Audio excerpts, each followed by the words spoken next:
और आइए अब रुक कर रहे हैं अगली खबर की ओर। केंद्रीय गृह मंत्री अमित शाह अपने 2 दिवसीय छत्तीसगढ़ दौरे पर हैं और इस दौरान उन्होंने फिर दोहराया कि 26 मार्च 2026 से पहले बस्तर नक्सल मुक्त हो जाएगा। दिल्ली के लोगों ने भ्रम फैलाया, नक्सलवाद ने बस्तर को विकास से दूर किया, लेकिन अब भाजपा शासन में मुफ्त स्वास्थ्य बीमा, 3100 रुपए प्रति क्विंटल पर धान खरीदी और 1 माह में 500 से अधिक नक्सलियों का सरेंडर जैसे ठोस कदम उठाए गए हैं। शाह ने बताया बस्तर अब ओलंपिक केंद्र बनने जा रहा है, जिससे ये क्षेत्र वैश्विक आकर्षण का केंद्र बन जाएगा। कार्यक्रम में उन्होंने मुख्यमंत्री बस सेवा का भी शुभारंभ किया, जिससे 250 गांव को जोड़ा जाएगा और महतारी वंदन योजना की 20वीं किस्त के रूप में 606.94 करोड़ रुपए की राशि भी 64.94 लाख महिलाओं के खाते में ट्रांसफर की। शाह ने लोगों से स्वदेशी वस्तुओं के प्रयोग का संकल्प लेने की भी अपील करते हुए कहा, अगर 140 करोड़ भारतीय स्वदेशी को अपनाएं तो भारत को दुनिया की सबसे बड़ी अर्थव्यवस्था बनने से कोई नहीं रोक सकता।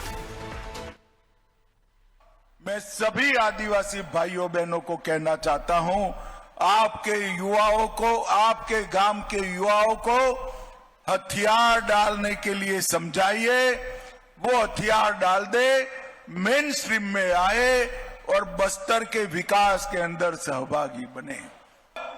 सरेंडर पॉलिसी हमने बनाई है, आइए हथियार डाल दीजिए, हथियार लेकर बस्तर की शांति को अगर आपने छिन्न विछिन्न करने का काम किया तो हमारी सशस्त्र फौजें, हमारी सशस्त्र सीआरपीएफ, छत्तीसगढ़ पुलिस मिलकर इसका जवाब देंगे।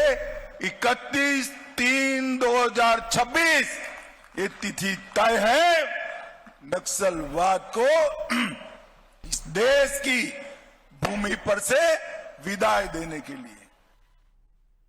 तो एक बार फिर दोहराया गृह मंत्री अमित शाह ने नक्सल मुक्त छत्तीसगढ़, वो भी 2026 तक की बात कहते हुए। ऐसे और भी हम जानने की कोशिश करते हुए और अजय हमारे सहयोगी हमारे साथ जुड़ रहे हैं।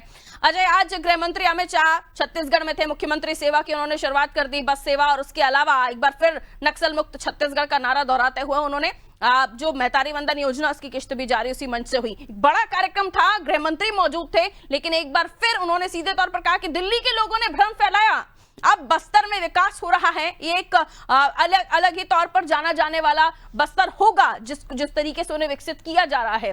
कार्यक्रम क्या था, अब इस पर किस तरह की प्रतिक्रियाएं आ रही हैं? अजय जी जी, देखिए, उन्होंने जब मुरिया दरबार में भी ये बात दोहराई थी, उन्होंने कहा था कि वो 2021 तक जो नक्सल प्रभावित क्षेत्र है वहां पर रोड, सड़क, मोबाइल टावर इत्यादि पहुंचाकर उसे विकसित बना देंगे। उन्होंने वहां से भी नक्सलियों से आह्वान किया था कि आप हथियार डालिए, और उन्होंने वहां के नक्सलियों के परिजनों से भी आह्वान किया था कि आप हथियार डालिए, यदि आपका गांव नक्सल मुक्त होगा तो सरकार उन्हें तत्काल 1 करोड़ रुपए उस गांव को विकास के लिए प्रदान करेगी। ये बात भी उन्होंने वहां से कही थी। और 26 जो तिथि तय की है उसके लिए वो बार बार इस बात को दोहराते रहते हैं। और अभी जिस तरह से सुरक्षा बलों का ऑपरेशन जारी है, उनकी बात में काफी हद तक वो सच्चाई है।